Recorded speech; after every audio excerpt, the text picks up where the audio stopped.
Kata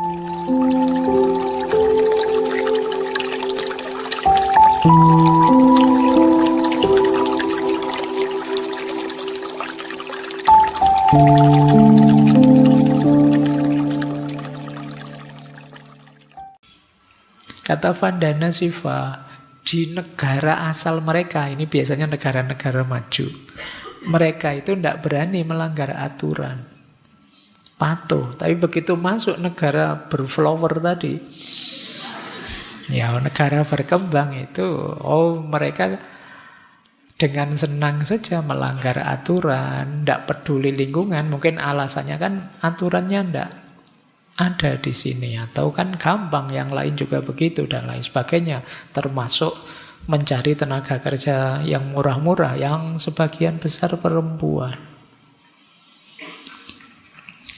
Jadi itu yang disebut standar ganda. Mereka nyari enaknya saja, di negaranya sendiri tidak berani, bisa dapat hukuman berat, pindah saja ke negara-negara yang aturannya lebih longgar atau gampang dinego. Ini yang disebut standar ganda, berarti sebenarnya mereka itu tidak punya kepedulian lingkungan. Yang ada di pikiran mereka lagi-lagi seperti sebelumnya tadi, hanya profit ekonomi. Karena memang sistemnya sistem kapital dan neoliberal. Kemudian ada lagi yang dikritik oleh Vandana Shiva. Perusahaan-perusahaan besar, multinasional itu seringkali mengabaikan hak-hak masyarakat lokal, masyarakat adat. Jadi mereka merasa punya kuasa karena tadi ekonomi. Akhirnya apa ya? Dengan powernya itu mereka melanggar hak-hak masyarakat adat. Akhirnya muncul konflik sosial, penggusuran-penggusuran, pertarungan antar warga lokal, dan lain sebagainya. Ini dikritik dengan sangat tajam oleh Vandana Shiva. Makanya beliau bilang, saya tidak ingin hidup di dunia di mana 5 perusahaan raksasa mengendalikan kesehatan dan pangan kita. Jadi kita ini sebenarnya, hidup kita itu hanya dikuasai beberapa perusahaan saja sih, yang itu sangat besar, luar biasa. Nanti ada perusahaan tertentu yang kalau mereka tidak produksi lagi, kita bingung, karena kita sudah terlanjur tergantung. Kata Vandana Shiva, 5 perusahaan besar. Ya mungkin beliau punya kalkulasi sendiri 5 itu mana saja. Yang memang tidak banyak sih perusahaan multinasional itu.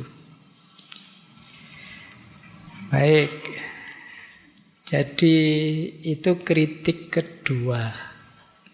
Kritik pada perusahaan-perusahaan multinasional. Kita lanjutkan. Kritik ketiga, saya salah. Kritik keempat. Khawatirnya ada yang keloncatan. Kritik keempat, revolusi hijau. Jadi beliau mengkritik revolusi hijau.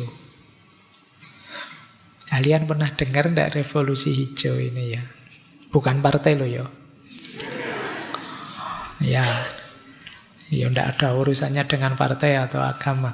Ini beliau nulis buku Violence of the Green Revolution. Jadi revolusi hijau itu perubahan tata pertanian sekitar tahun 50-an sampai tahun 80-an yang terjadi di banyak negara berkembang, khususnya di Asia. Ketika mulai masuk teknologi-teknologi pertanian. Tujuan utamanya apa revolusi hijau tadi mungkin sekilas ya sudah disinggung, meningkatkan produksi pangan untuk memenuhi populasi yang terus bertambah. Maka dilakukan modifikasi-modifikasi dengan teknologi terhadap mekanisme pertanian alami tradisional. Ya luar biasa sih dari sisi efektivitas, kemudian peningkatan produksi, tapi dampak negatifnya juga tidak kecil. Apa sih revolusi hijau itu? Ya antara lain di era itu menggunakan varietas tanaman-tanaman unggulan. Kan banyak kan tanaman hibrida yang produktif, tahan penyakit, waktu panennya lebih cepat dan lain sebagainya. Ini modifikasi-modifikasi. Sejenis rekayasa genetik. Kemudian menggunakan pupuk dan pestisida. Kemudian menggunakan teknologi-teknologi mesin seperti alat-alat, traktor dan lain sebagainya. Jadi tidak salah semuanya, cuma ada dampak negatifnya yang tidak kita sadari, kata Siva. Dampak positifnya sih jelas, peningkatan produksi pangan, membantu mengurangi kelaparan di banyak negara. Tapi kita sering lupa juga dampak negatifnya. Misalnya apa? Degradasi lingkungan karena pupuk pestisida yang berlebihan. Kemudian apa? Kesenjangan ekonomi. Yang bisa membeli alat-alat berat ya perusahaan-perusahaan besar. Petani-petani yang belum kaya tidak bisa melakukan hal ini. Mungkin beli bibit yang hibrida tadi ya mahal, tidak semuanya bisa. Petani-petani kecil ya membibit sendiri biasanya. Jadi yang kaya akhirnya tambah kaya, dia bisa nambah teknologi, tidak perlu manusia lagi. Yang miskin tambah miskin. Nah, Vandanasiva punya gagasan, ayolah kita pertanian, kita galakkan, tapi kembali ke cara-cara lama. Kita belajar pengetahuan nenek moyang kita dulu loh. Ya mereka bisa makmur, bisa berlimpah ruah produksi pangannya, tanpa harus melakukan manipulasi-manipulasi alami. Jadi beliau ingin kembali seperti dulu lagi. Tanpa harus merusak kondisi lingkungan, tanpa harus merusak tatanan sosial. Kalau tadi kan berarti lingkungan bisa rusak karena pupuk lah, pestisida lah, sosial juga bisa rusak. Karena yang kaya tambah kaya, yang miskin tambah miskin, akhirnya dijual saja. Sawahnya dia tidak kuat biayai, dijual buat membayari kalian kuliah. Itu pun kalian kuliah ya cengenges. Bapak dodolan sawah ini kini rebahan saja. Jadi baik, ini yang dikritik ya oleh Siva. Jadi ayolah kembali ke ilmu lama. Cuma saya khawatirnya setuju sih kembali ke ilmu lama, terus kalian kan generasi selanjutnya. Tapi saya tidak tahu Pak ilmu lama itu kayak gimana. Kita kehilangan kearifan akhirnya. Karena tidak ada yang minat di bidang ini. Padahal ya belakangan ada banyak inovasi-inovasi baru. Secara inovasi bagus, luar biasa. Tapi tetap ya harus diperhatikan efeknya ke lingkungan. Makanya beliau sangat kritis terhadap revolusi hijau ini.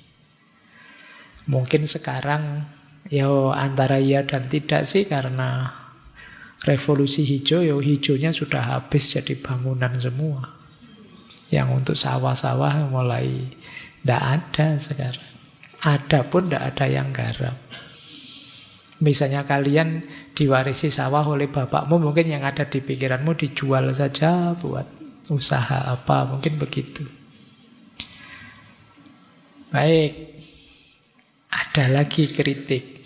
Kalau ini tajam juga, beliau sampai nulis buku untuk ini. Yaitu kritik terhadap paten benih. Beliau nulis buku Making Peace with the Earth.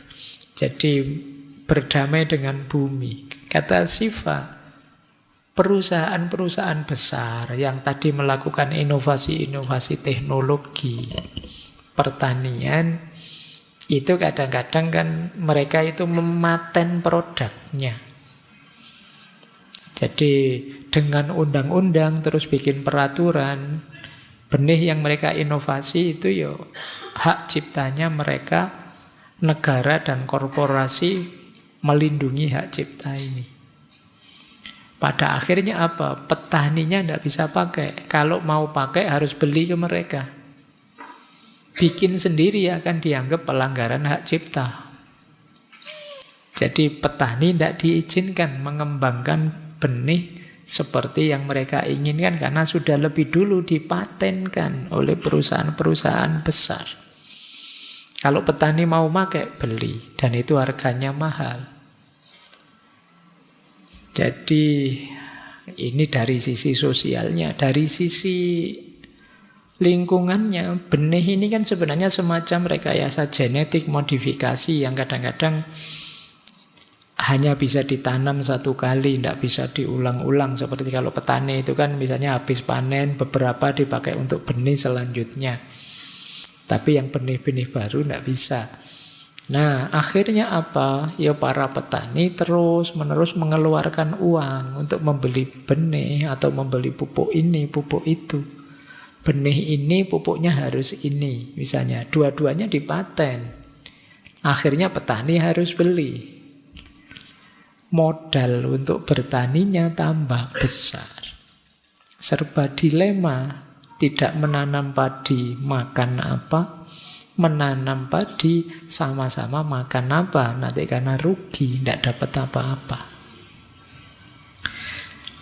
Apa sih penjajahan melalui paten benih itu? Kata Shiva, paten benih itu melanggar 3 aspek sekaligus, kata beliau. Yang pertama apa? Biopiracy, pembajakan biologis. Jadi kenapa disebut pembajakan? Ya karena mereka mengklaim itu sebagai temuan mereka dan para petani tidak boleh menggunakannya tanpa izin mereka. Itu kan sama ya kayak kasus-kasus pantai misalnya, itu kan sebenarnya milik umum, tiba-tiba dibikin resort di situ. Orang luar tidak boleh masuk. Kalau masuk bayar. Sama kayak benih yang dipaten tadi. Kalau para petani ingin menggunakannya, ya bayar mereka.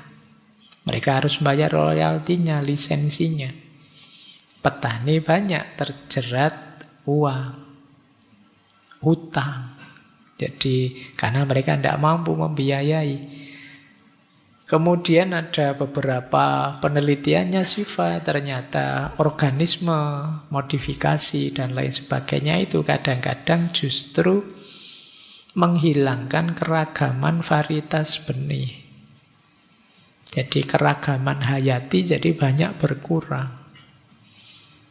Bahkan juga menghancurkan hak-hak petani atas pangan. Ada satu contoh yang diuraikan oleh Shiva.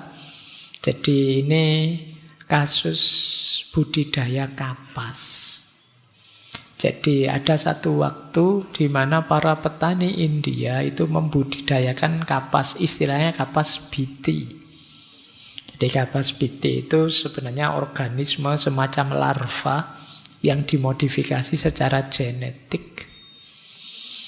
Yang ini kabarnya lebih tahan hama dan kuat. Yang dari situ nanti dibikin industri tekstil. Awalnya menjanjikan keuntungan budidaya kapas ini. Meskipun mahal, meskipun para petani harus membelinya. Tapi belakangan tidak efektif. Jadi masih tidak tahan hama. Akhirnya apa? Ya korporasi memproduksi pestisida dan insektisida untuk melawan hama tadi. Sudah terlanjur invest banyak untuk membudidayakan kapas BT tadi. Mau tidak mau harus beli pestisida dan insektisida tadi. Tambah banyak modalnya. Akhirnya biaya membengkak. Tidak imbang antara hasil dengan hutang yang sudah terlanjur diambil. Peristiwanya kemudian apa? Banyak petani sampai bunuh diri. Dalam penelitiannya Shiva mulai tahun 95 sampai 2014 ada lebih dari 270.000 petani kapas bunuh diri.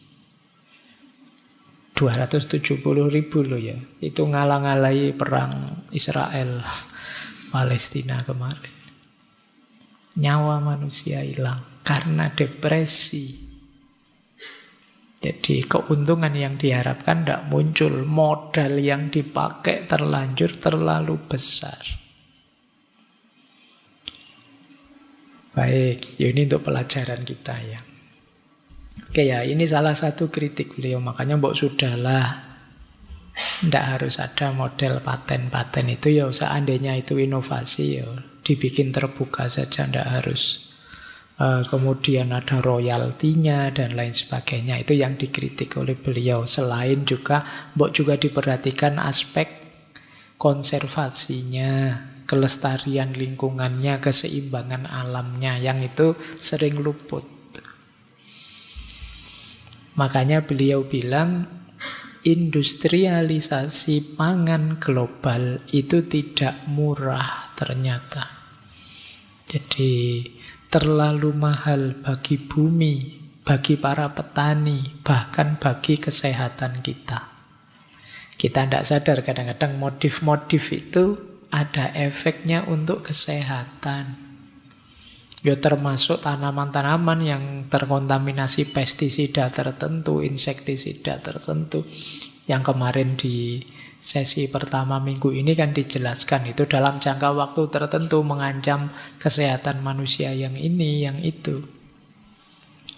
Jadi kata beliau, bumi tidak dapat lagi menanggung beban penambangan air tanah, pencemaran pestisida, punahnya spesies, dan ketidakstabilan iklim.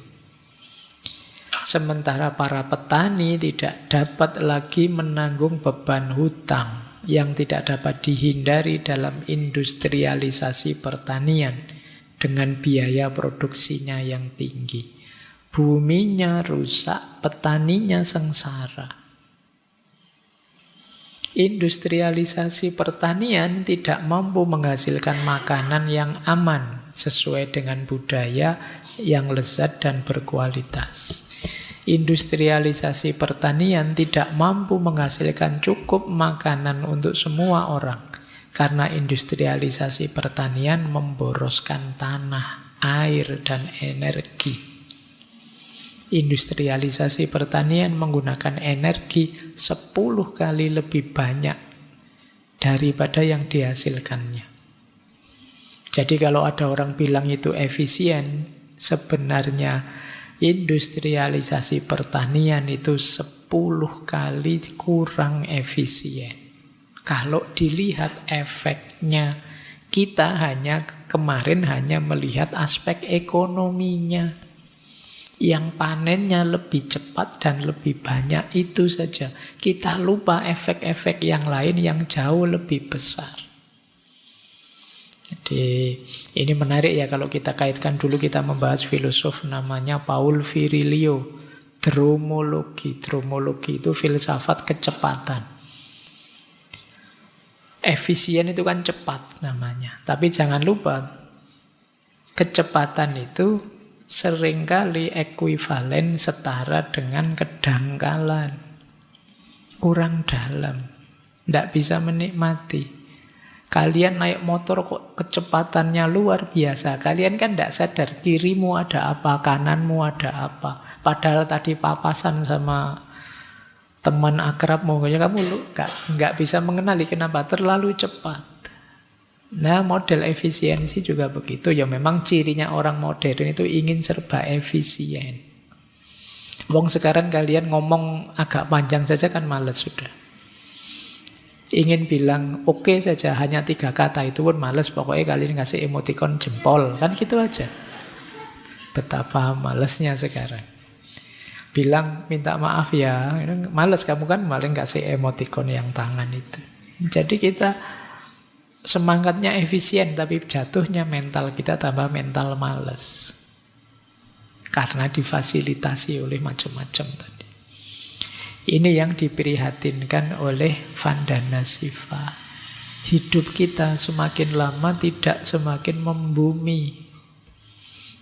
Jadi kita semakin meninggalkan bumi, kita tidak bisa menikmati suguhan-suguhan alami yang diberikan oleh bumi. Sekarang apa saja kan ada modifnya. Termasuk buah-buahan, tanaman apa, itu sekarang ada mangga yang kecil, pendek, ada yang kita bisa enak ya sekarang nyaman. Tapi jangan lupa, alam juga perlu keseimbangan. Baik, nah ini yang terkenal. Jadi istilahnya unik ya, cuma ini gerakan dahsyat pada zamannya. Namanya gerakan Chipko. Ini yang menambah semangatnya Shiva untuk melakukan perlawanan. Jadi gerakan Chipko ini di India. Chipko itu artinya memeluk atau memegang erat.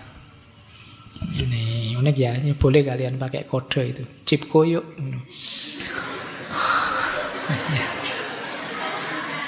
Ya, cuma ini di India saat itu yang dipeluk pohon. Bukan orang.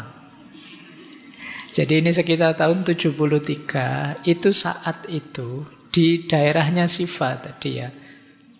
Tadi saya sebut Uttar Pradesh, kalau hari ini namanya Uttarakhand. Jadi pemerintah itu ngasih izin perusahaan. Kalau hari ini kan di kita akrab lah istilah izin perusahaan untuk nebang hutan itu. Sementara banyak penduduk lokal yang hidupnya tergantung pada hutan. Disitulah mereka melawan. Jadi ketika perusahaan kayunya datang untuk menebangi pohon, mereka melakukan aksi memeluk pohon. Jadi biar pohonnya tidak ditebang. Dan aksi ini ternyata sukses. Jadi nanti pada akhirnya banyak sekali penebangan-penebangan, rencana penebangan hutan yang dibatalkan. Bahkan sampai 15 tahun kemudian. Dan ini menginspirasi banyak negara. Kalau kalian ingin tahu, modelnya seperti itu. Jadi mereka melarang kalau ada orang berani-berani mendekat ke pohon, itu semacam, kalau bahasa kita ya, langkai dulu mayat saya. Dan ini perempuan-perempuan. Ya lebih mengerikan lagi kan.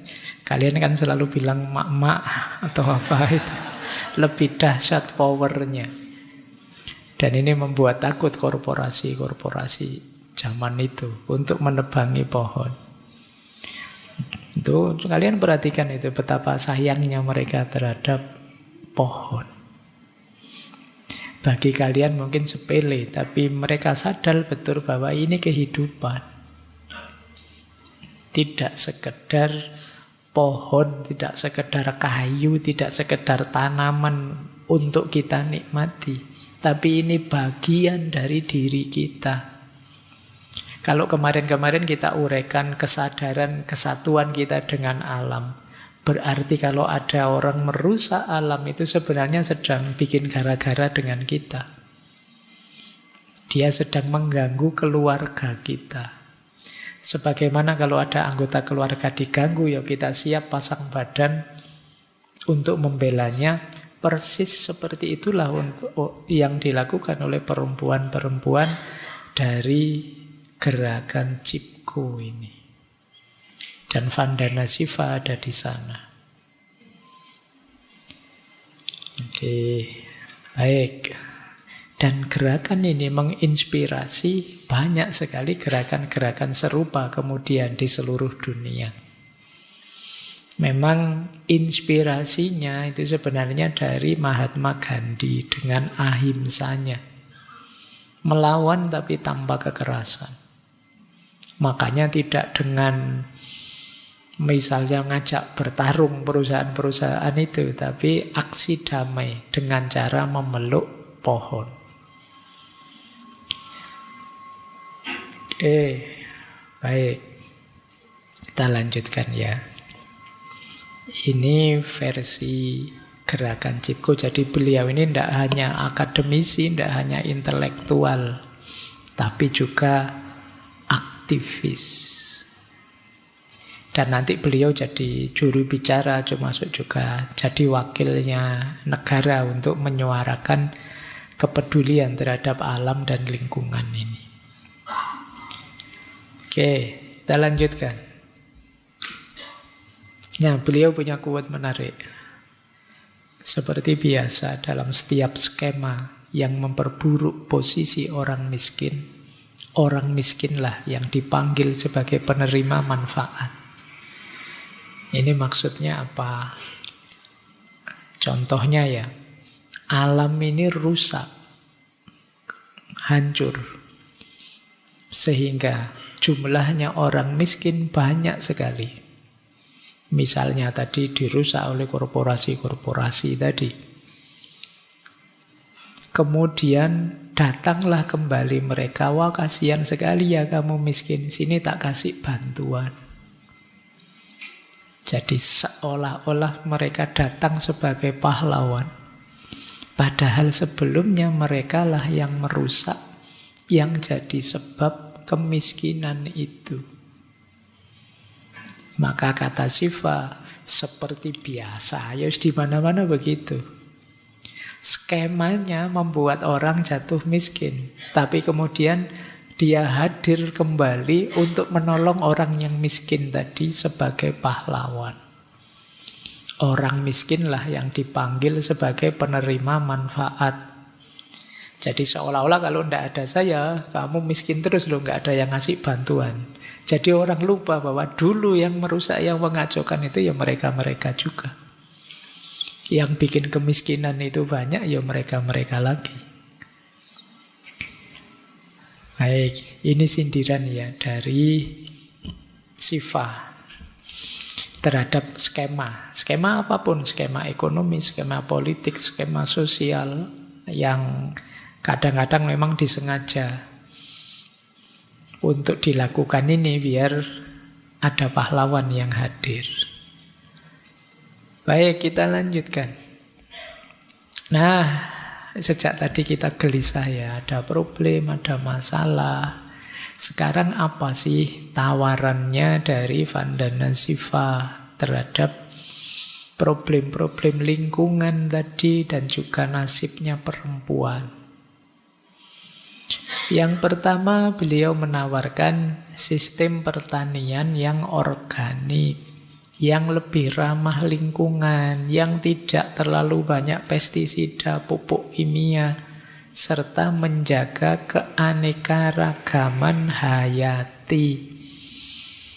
Jadi jangan lupa Allah menciptakan apapun itu, bahkan termasuk sekedar rumput, sekedar tanaman-tanaman yang mungkin kita tidak tahu itu jenisnya apa.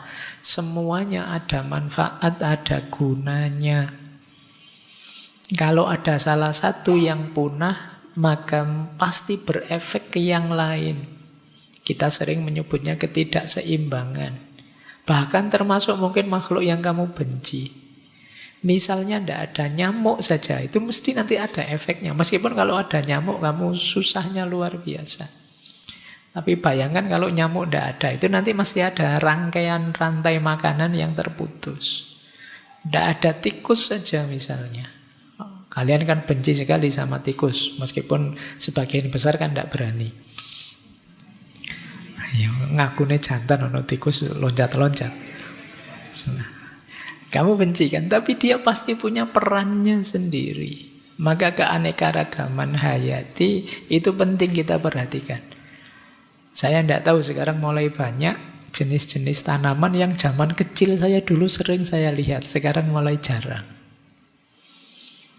Atau jangan-jangan saya sudah mulai tidak banyak ke lapangan, tapi semoga masih banyak ya. Kemarin sudah saya uraikan kunang-kunang, itu yang sudah mulai punah.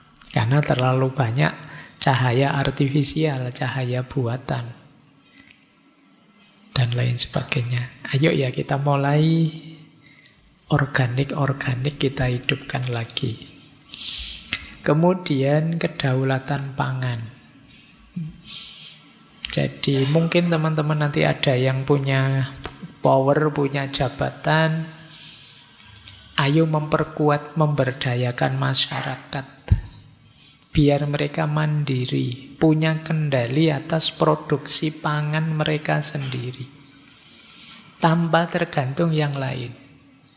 Jadi semakin mandiri masyarakat, semakin powerful mereka. Seandainya harus dituntut macam-macam, termasuk menjaga alam.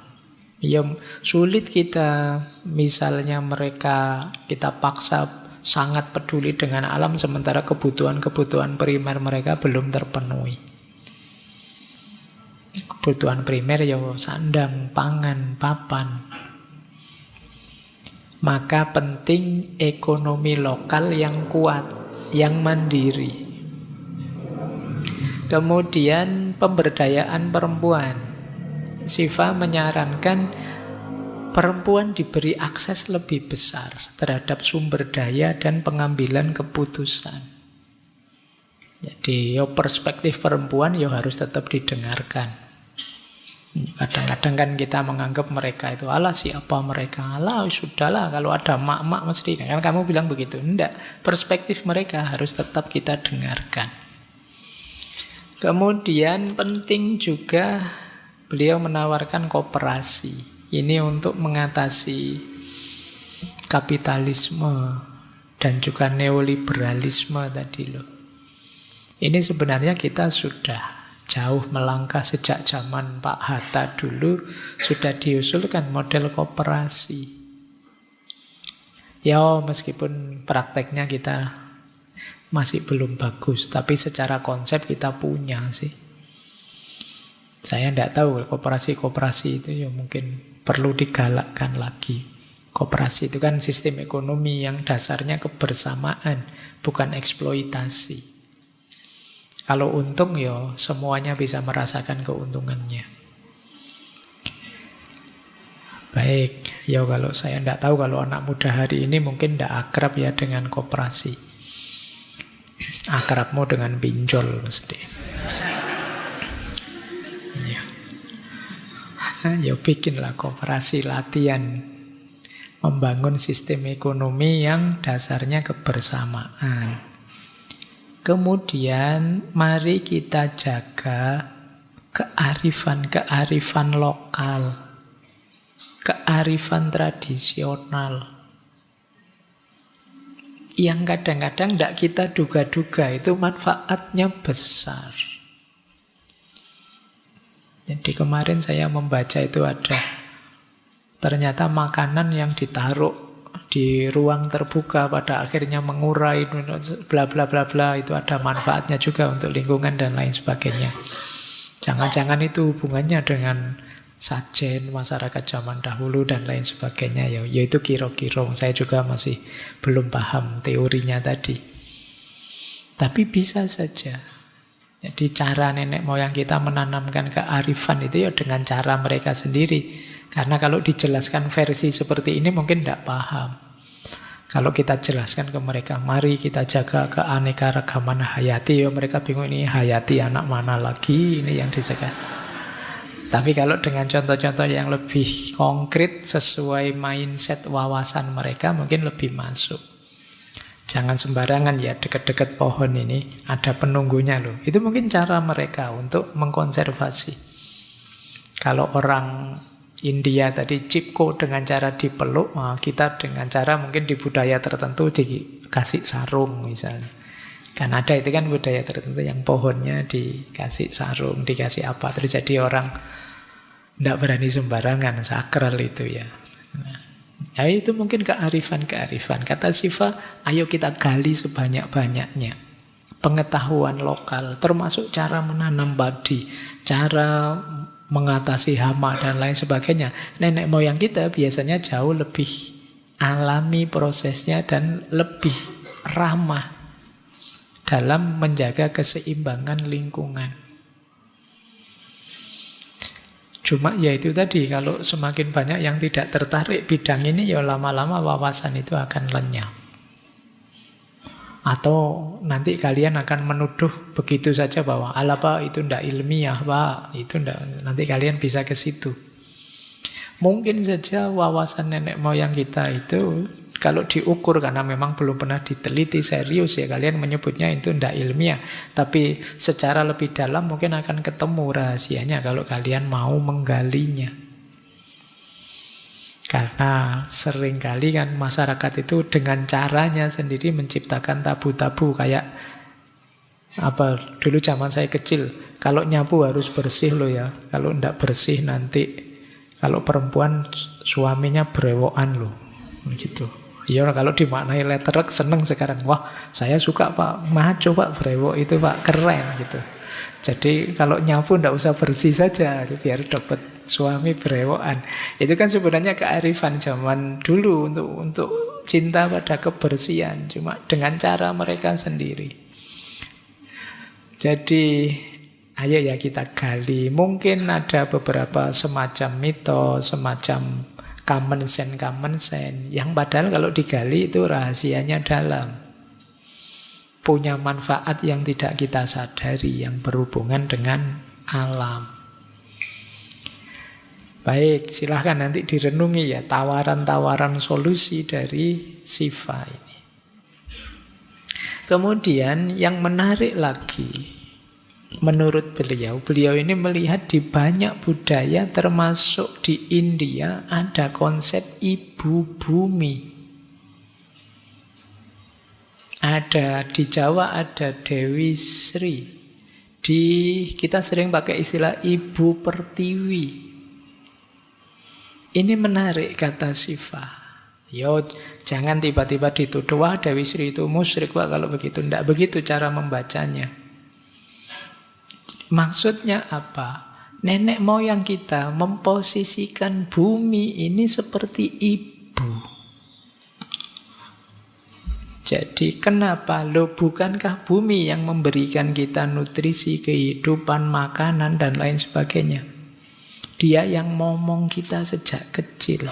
Dia yang merawat kita loh. Sebagaimana ibu yang melindungi kita, merawat kita. Kata Siva, begitu kita melihat bumi seperti kita melihat ibu kita, bukankah terus kita tidak berani sembarangan lagi? Mengotori bumi berarti kita sedang mencemari ibu kita sendiri. Kalau kita merawat bumi berarti kita sedang merawat ibu kita sendiri. Jadi mari kita posisikan bumi ini seperti ibu. Jadi mungkin makna jauhnya ini makna jauh sekali. Kalau bahasa agama namanya takwil. Kalau ada hadis al-jannatu tahta aqdamil ummahat, surga itu ada di bawah telapak kaki ibu. Ummahat itu jamak ibu-ibu. Mungkin di antara ibu itu ayo kita maknai bumi. Kenapa di bawah telapak kaki ibu ada jannah, ada surga? Loh, kalau bumi ini harmonis, situasinya kondusif, aman, nyaman, itu kita hidup di bumi ini indah sekali seperti di surga. Tapi begitu bumi ini hancur, kacau balau, kita rusak, ya kita tidak akan nyaman hidup di atasnya. Jadi dalam penelitiannya Siva, banyak loh budaya yang menyebut bumi ini sebagai ibunya. Kalau kita kan sering menyebut ibu bumi, bapak angkasa. Jadi langit itu bapak, kalau bumi itu ibu. Yang satu menaungi, mengayomi, yang satu menghidupkan, memelihara. Oh, itu dua-duanya penting. Ini yang tadi saya maksud, ini bagian dari kearifan lingkungan nenek moyang kita. Jadi mereka pakai simbol-simbol, pakai mitos-mitos untuk memahamkan kita betapa pentingnya kita memelihara alam. Jangan hanya mikir eksploitasi saja. Jangan hanya mikir mengambil keuntungan saja. Karena dia bagian dari kita, bahkan ibu kita. Baik, ya seperti ibu kan, kita injak-injak tiap hari, ada yang nakal, ada yang kurang ajar, kita tetap diakui sebagai anaknya. Kita tetap diberi airnya yang jernih, tanamannya yang segar. Oke, jadi ini salah satu perspektif. Ini yang tadi saya maksud ya. Yuk kita belajar kearifan-kearifan lama yang secara umum lebih ramah terhadap lingkungan. Mungkin dibandingkan filosofi-filosofi kita hari ini yang jelas sih, to the point sih, tapi kadang-kadang tidak jalan, tidak efektif, tidak sesuai dengan jiwanya masyarakat. Lanjut. Nah, terus bagaimana hubungannya dengan perempuan? Perempuan ini perannya penting. Mari kita kembalikan lagi perannya sehubungan dengan alam dan kelestariannya. Kalau mengikuti Siva, nanti posisi perempuan itu setidaknya ada 3. Yang pertama apa? Perempuan adalah para penjaga alam, Avengers-nya. Kalau alam ini mau rusak. Kenapa begitu? Perempuan yang lebih dekat dengan alam sehingga dia lebih sensitif. Kalau ada yang tidak beres, ada yang kacau, itu biasanya perempuan lebih peka.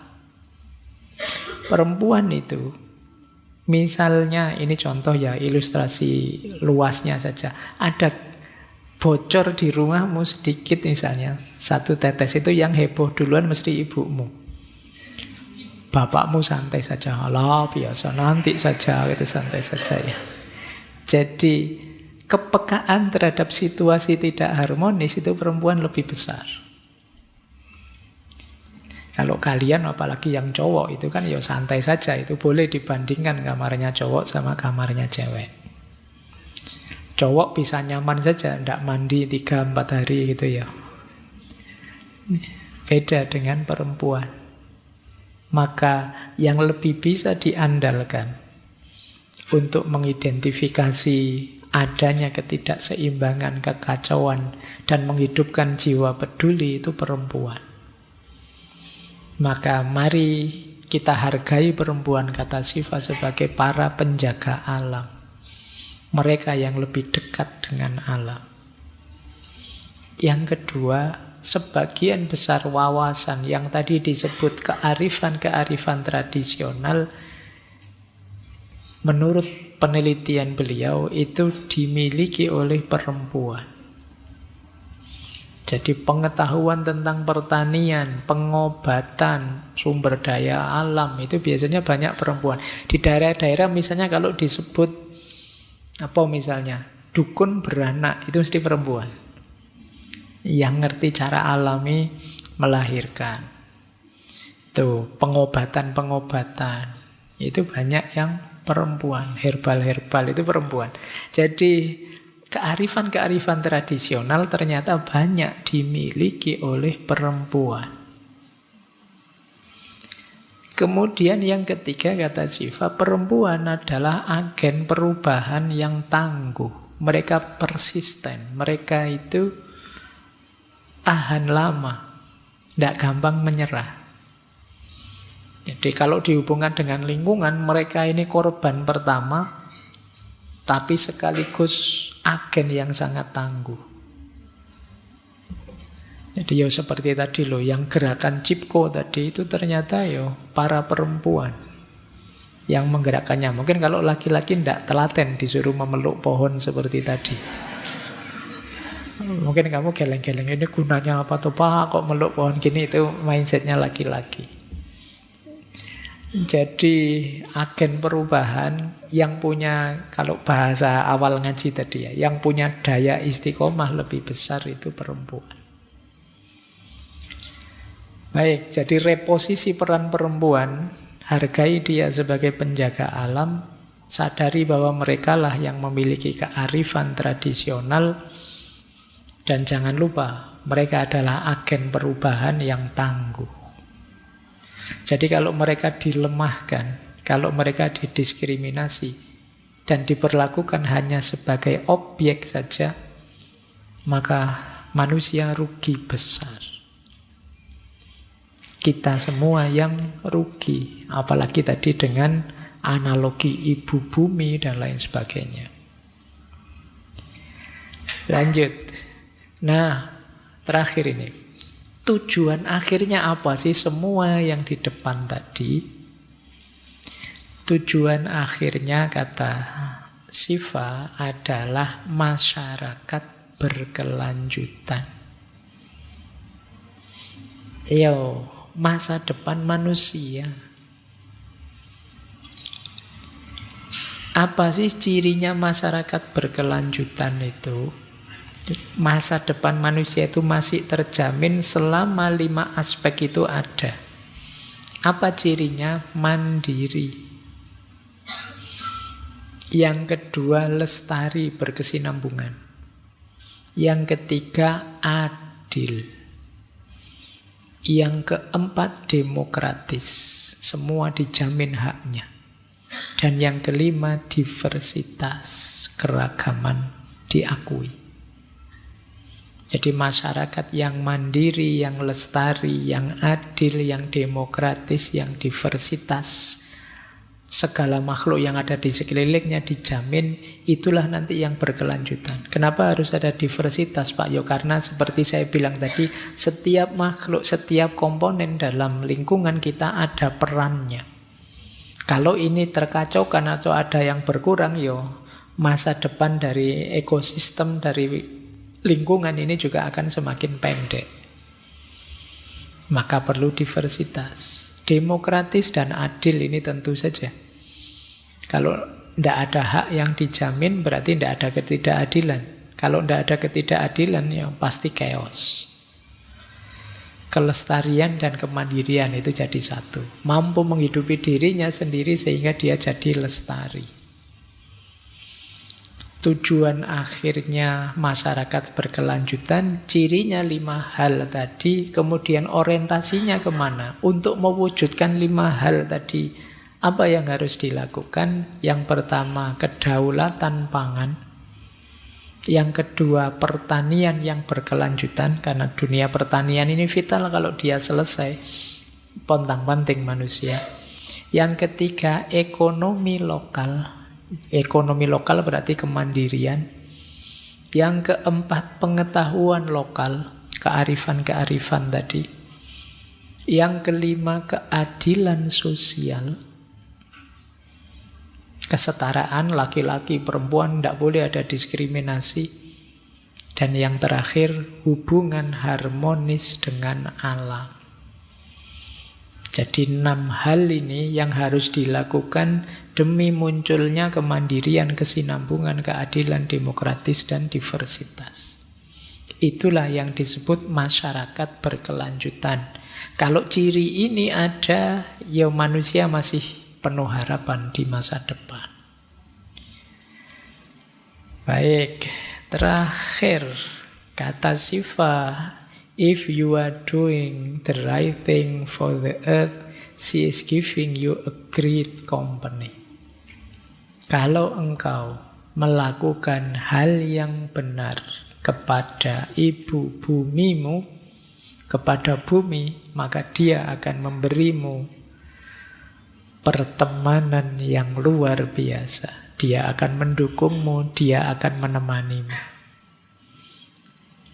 Jadi coba kita latihan nanti, bahkan bumi pun kita jadikan teman. Dan kita berbuat baik padanya. Sebagaimana kalau kita berbuat baik pada manusia, kita akan mendapatkan balasan kebaikan, tentu saja kebaikan pada alam. Kalau dalam Al-Quran kan ada فَمَنْ يَعْمَلْ مِثْقَالَ ذَرَّةٍ خَيْرًا يَرَهُ وَمَنْ يَعْمَلْ مِثْقَالَ ذَرَّةٍ شَرًّا يَرَهُ.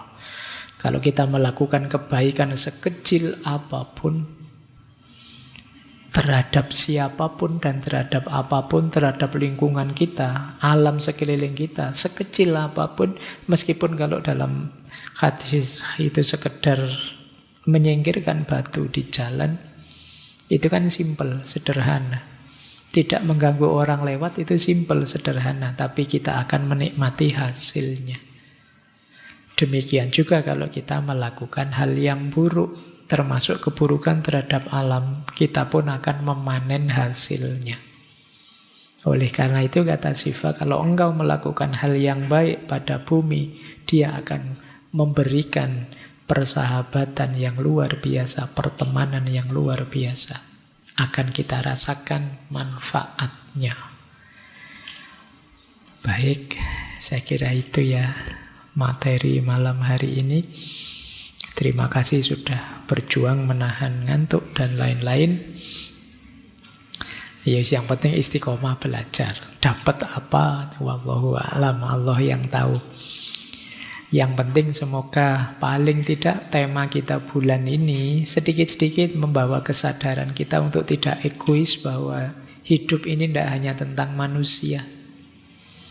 Manusia tidak satu-satunya yang penting dan harus kita utamakan. Masih banyak makhluknya Allah yang lain yang justru oleh Allah kita diminta untuk ngopeni dan momong mereka. Itulah tanggung jawab kekhalifahan. Berarti besok kita juga akan ditanya oleh Allah apa yang kita lakukan pada titipan Allah dalam bentuk alam. Baik, saya kira itu untuk malam hari ini. Kurang lebihnya mohon maaf. Saya akhiri sekian. Wallahul muwafiq, wallahu a'lamu bissawab. Wassalamualaikum warahmatullahi wabarakatuh.